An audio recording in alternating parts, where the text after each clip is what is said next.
Welcome to the Heart-Led Business Show, where compassion meets commerce and leaders lead with love. Join your host, Tom Jacobs, as he delves into the insightful conversations with visionary business leaders who defy the status quo, putting humanity first and profit second.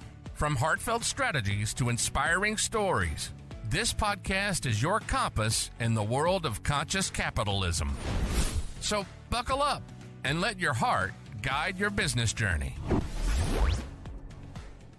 Well, as we welcome the prime duchess of prose, the marquess of medical mastery, Dr. Aimee Duffy. With a bookshelf brimming with bestsellers and a cape of commendable credentials, she's a phenomenal lady who packs a playful punch. She's turned tireless into triumph and transformed many from sickly to spirited. Get ready, heart-led listeners, to meet the mirthful mom, merited medic, and masterful maverick who's making magic in the medicine world. Stay tuned for a terrific, tantalizing talk with our guest, Dr. Aimee Duffy. Dr. Duffy, welcome to the show. Hello, thank you. What an awesome introduction. Very poetic. I might have to steal it. One of my favorite prose writing is alliteration, but it's so difficult to speak. Yeah. One of my favorite quotes and words of recent is the multitudes. And I mean, that's really where I feel like I'm growing, probably been there my whole life in terms of just constantly doing a whole bunch of different things. But that's really kind of resonated with me lately, is all these multitudes of different things that are happening and sort of coming out of the universe, out of nowhere for some of it. So that's very powerful. And so when I'm listening to your words in the intro, it was brought that to mind. Oh, wow, I am doing all these different things. And part of what we're talking about today is how if you lead with your heart, and what do they say? Like, if you love what you don't work a day in your life. And hopefully that's the goal for a lot of people. Absolutely. So speaking of that, what would be your definition of a heart-led business? Passionate about that you're making a difference for people. I'm not going to say that it's always easy by any means, but that our ultimate goal, I mean, for me, both in working with patients, what I've learned over the years and what has always been in the drive, for lack of a better word, even if I'm not really conscious of it, is I want to change lives. As a very young girl at age 18, I was offered an invitation to watch the live birth of one of the families that I babysat for. And so I was a senior in high school. Like I wanted to go to med school, and I really thought I was going to be a pediatrician because I just loved babies and loved kids, and that I was just a babysitter. That was my job forever. But when I saw that birth, I was like, man, this is a whole new world. Like, I want to deliver babies. This is what I want to do. So that's what I did. I went to med school, college, med school, residency. Since then, I've delivered 100 babies. I mean, over 1,000 babies, in my career. Wow. Got C-section privileges, transitioned from that. I mean, I had 4 babies of my own, so kept life busy there for sure. So it got to a point where when you're not delivering babies in women's healthcare, you are seeing women, right, in kind of the GYN world, and they're having all their menopausal issues or weight gain or fatigue or whatever the issues are. And I really started feeling like I needed to take care of them better than kind of what traditional medicine was providing with antidepressants and birth control pills. That was really our 2 options, right? So that's when I started really doing a lot more in this functional medicine world, which led me to open my own practice, which led me to really get to sort of why people were feeling the way they feel. And I think once I was able to understand it for myself and helping them, the more it came out that it was more important for me to help them to understand the why. So a lot of what I do is education, which gives them empowerment. I really want to help empower people to understand why they feel the way they feel, so that when I'm making suggestions, everybody knows we should eat better, right?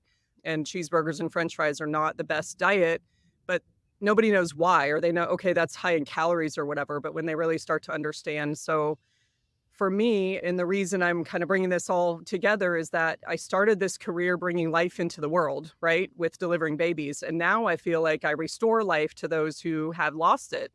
And to have that experience, I mean, when we do testimonial videos for people who have worked with us for several months, I mean, it just gives you chills every time when they describe what they were experiencing, what they were feeling before they started working with us. I mean, just not living. They're in survival mode, barely get up to get through their day, can't function, feel stressed because they think either they're going to get fired from their job or they can't function in their job like they used to. These high performers that are like, I can't focus anymore.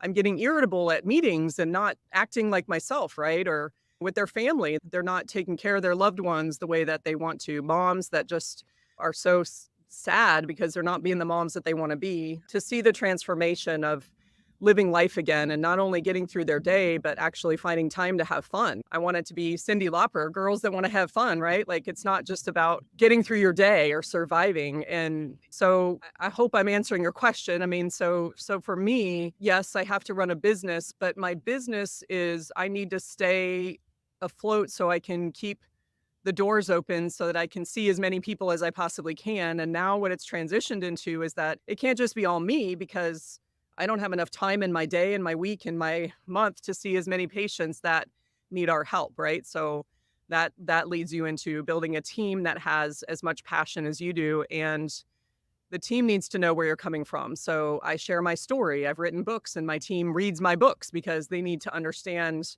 what we're doing and why we're doing it. And the more they see that, then the more we can help as many people as we possibly can. I think that's a really important point that you brought up as well. When you're leading a team, you need everybody aligned with the heart-led business that you want to ultimately grow.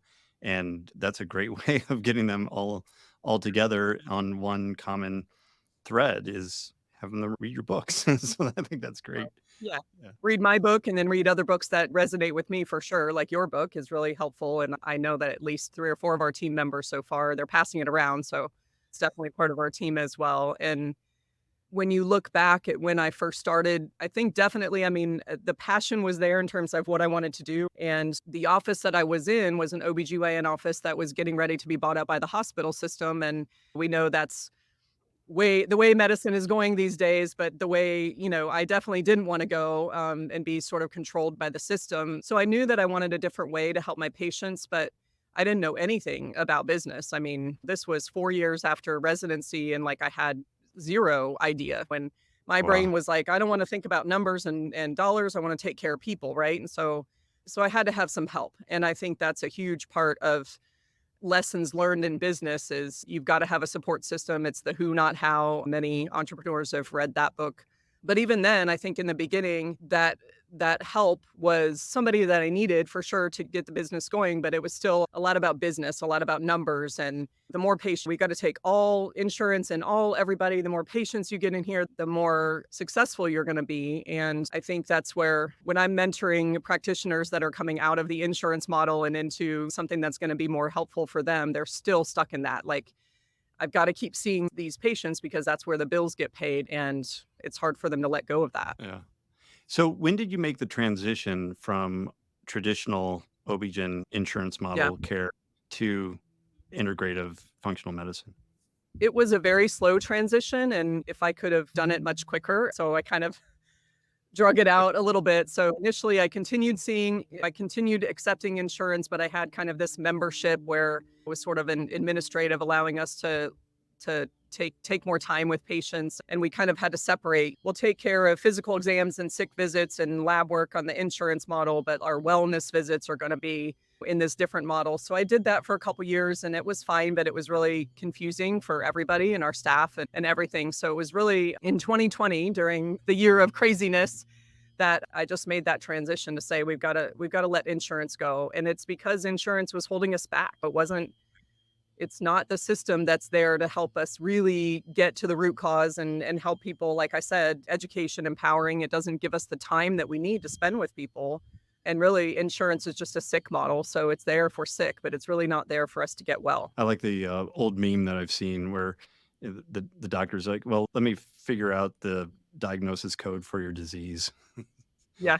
Why do you think you took a long time to transition? What was the mindset back then? I think it's that fear that really, when you think about a lot of people and read stories of people who are really successful, whether it's in business or whether it's in anything like athletics or something, I mean, those are people that are outside of the box, right? Like these are the people that are doing something different. And I think it's hard. That's a scary thing to do. And most people that are starting their own business, one, I mean, that's such a small percentage of the population that even get to that point.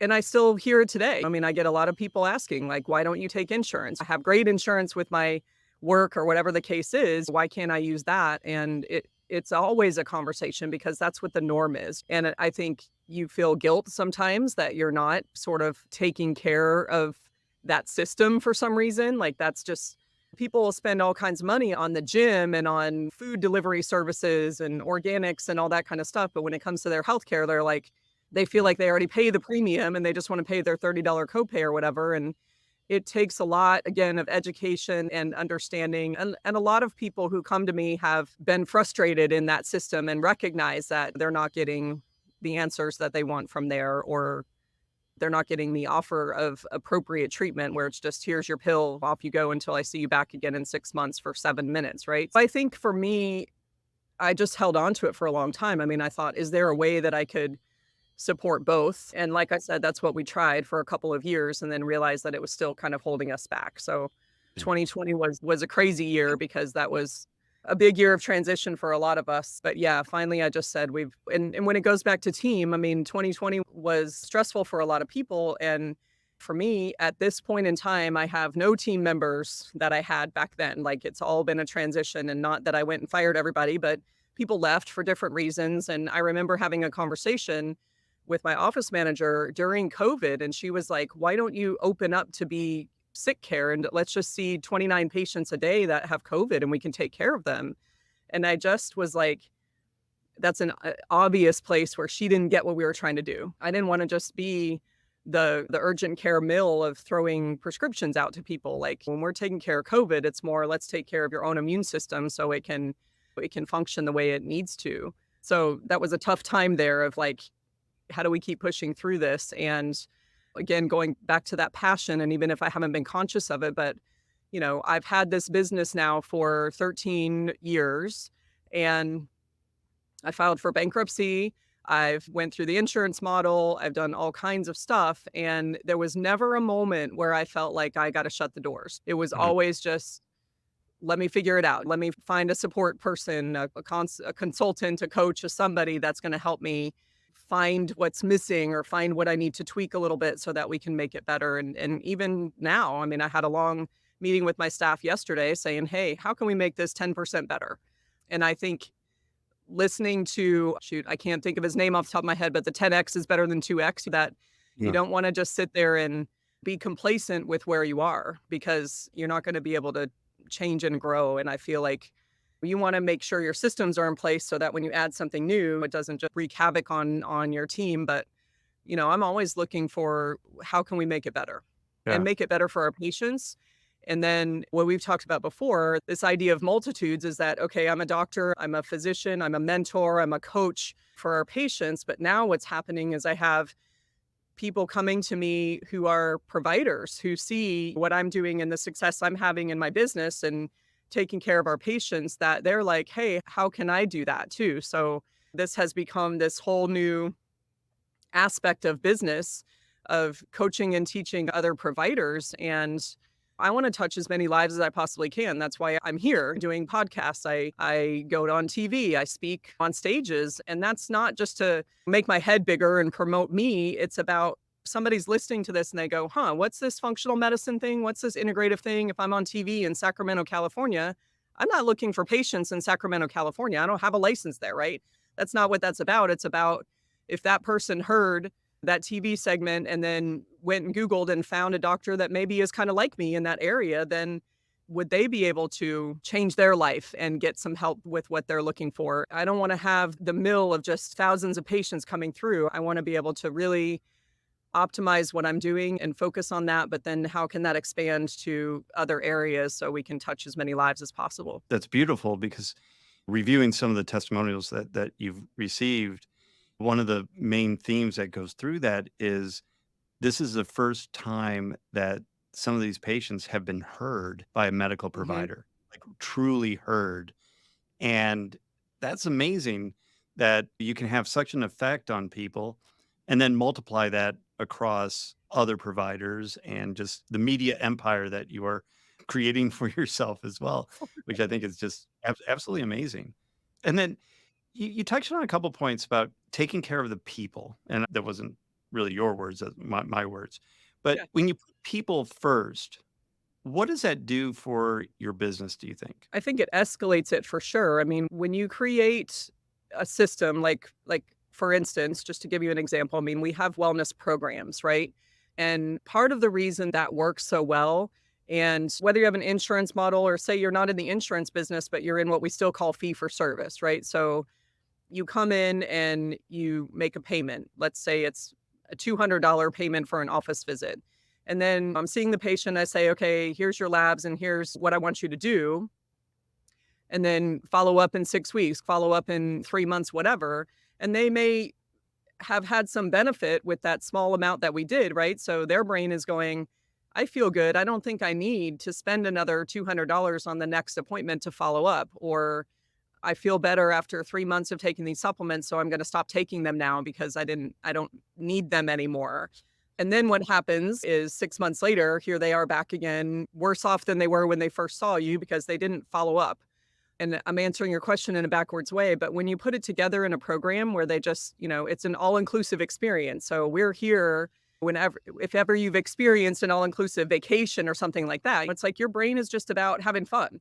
It's about the experience. It's about the result that you want. It's not about how much does this drink cost? How much does this excursion cost? That kind of stuff. And so when we put that together in a wellness program for somebody, they're done thinking about how much the little things cost. How much does a supplement cost? How much is this office visit? Or people are like, I don't think I need coaching. What do I need coaching for? I know what I'm doing. And you don't know what you don't know, right? So to be able to put that together and take care of the people means providing them the things that they don't even know what they need. And then again, education, time with them. So our office visits are an hour. I mean, most patients in their programs, they get 3 or 4 of those in just a short period of time, 6 months, 9 months, something like that, which most people see their doctor twice a year, maybe, and they get 7 to 10 minutes, right?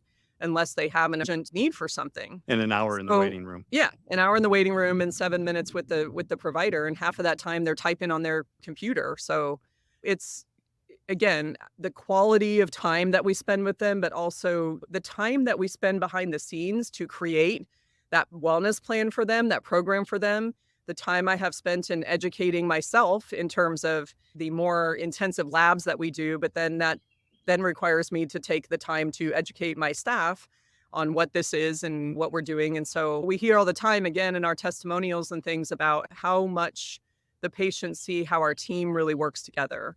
And we're all kind of aware of what's going on. So in that business, and I know you have a big team, I don't know how often you guys talk, but I feel like when I talk to anybody on your team, everybody knows what's going on, right? Like they all know me. And I feel like my team is the same way, that if we have a patient asking a question or whatever, everybody is aware of who that patient is. They're aware of what their struggles are or what their achievements have been. So that constant communication with your team lets the patients know that we care. We're paying attention. It's not, if you've ever experienced, you call I'm thinking about like orthopedics, for instance, right? Like, and that doctor that you maybe saw for your knee pain a year ago is now your doctor, but that doctor's out on vacation that week. And you're not allowed to see any other doctor in that business, right?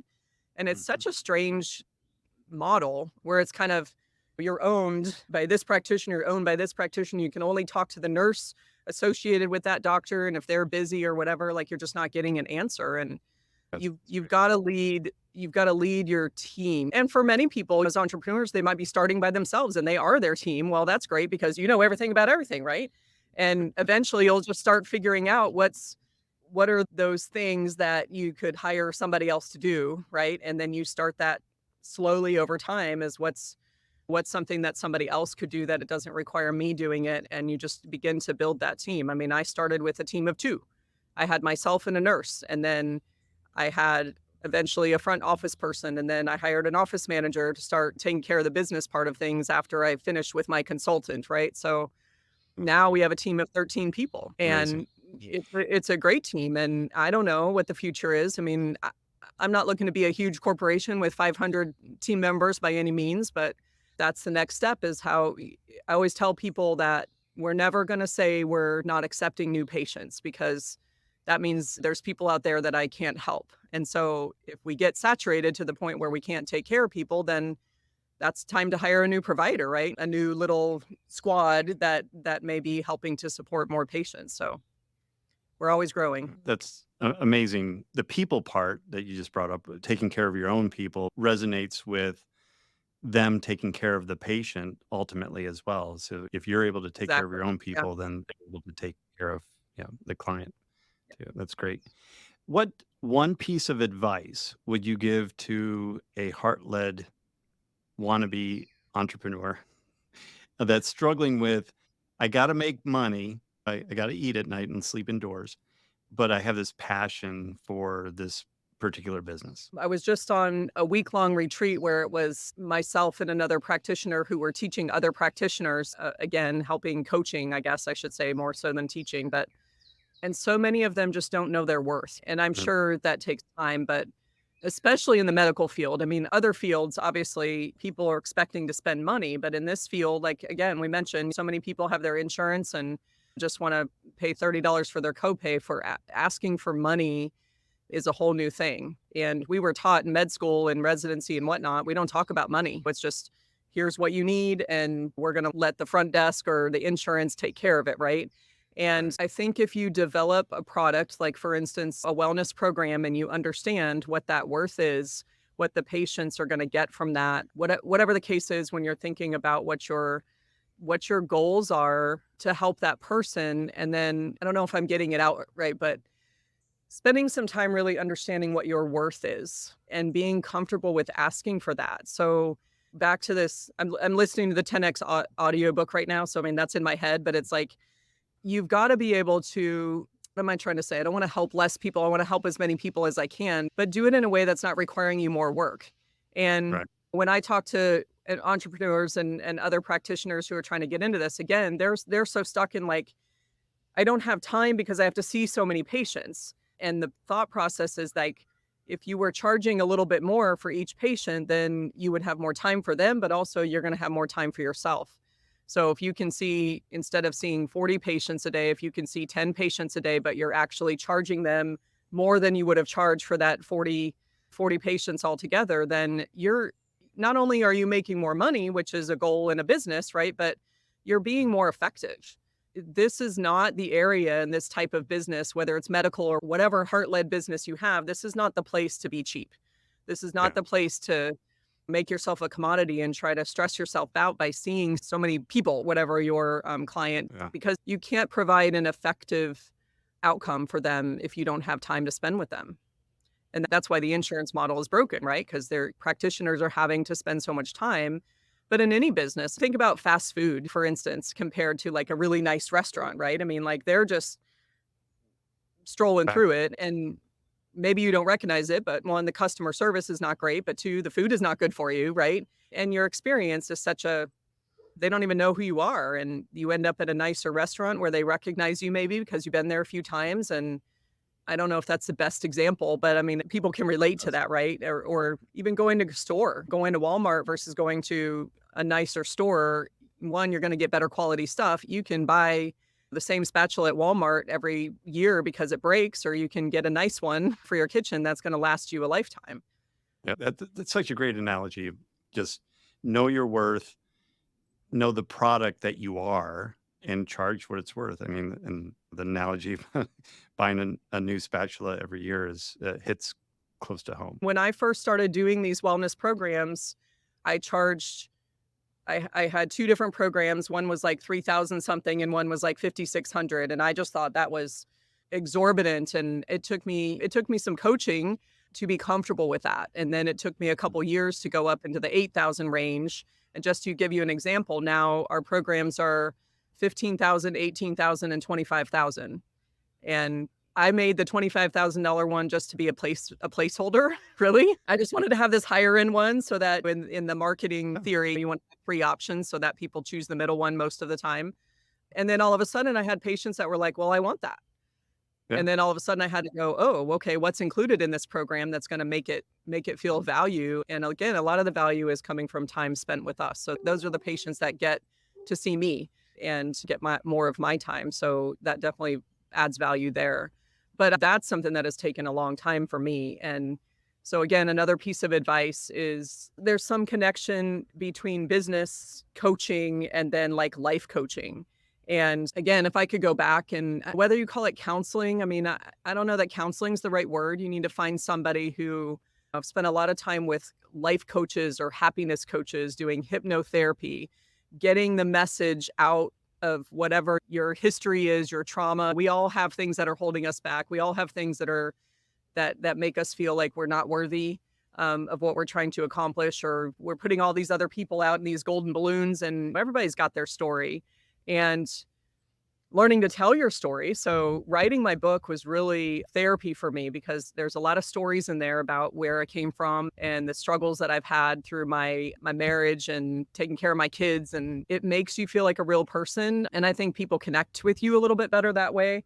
But just for me personally, to not be ashamed of those things, to not sit here and think, oh, I have to be this perfect doctor in this perfect world. And so once that gets out of you from that perspective and doing the work, for me, investing in yourself is another huge piece of advice that I would give, because how can I expect a patient to invest in me if I wouldn't spend that kind of money on myself, right?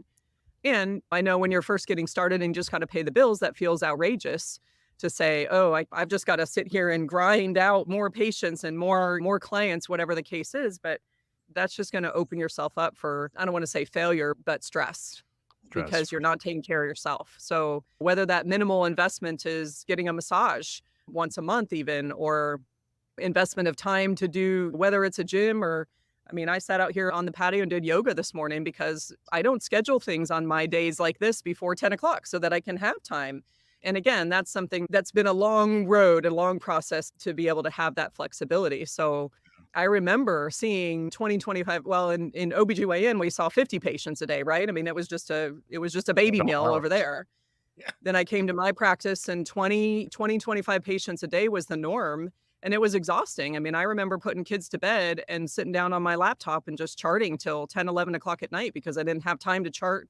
And the only way you got paid is to finish your chart and send it off to the insurance. And so I remember going, man, massage therapists have it made. They have an hour-long appointment with their patients or clients, and it's an hour long. So they only see six a day, maybe 8 if it's a long day kind of thing. And like now, if I have 6 patients on my schedule, I'm like, this is a busy day.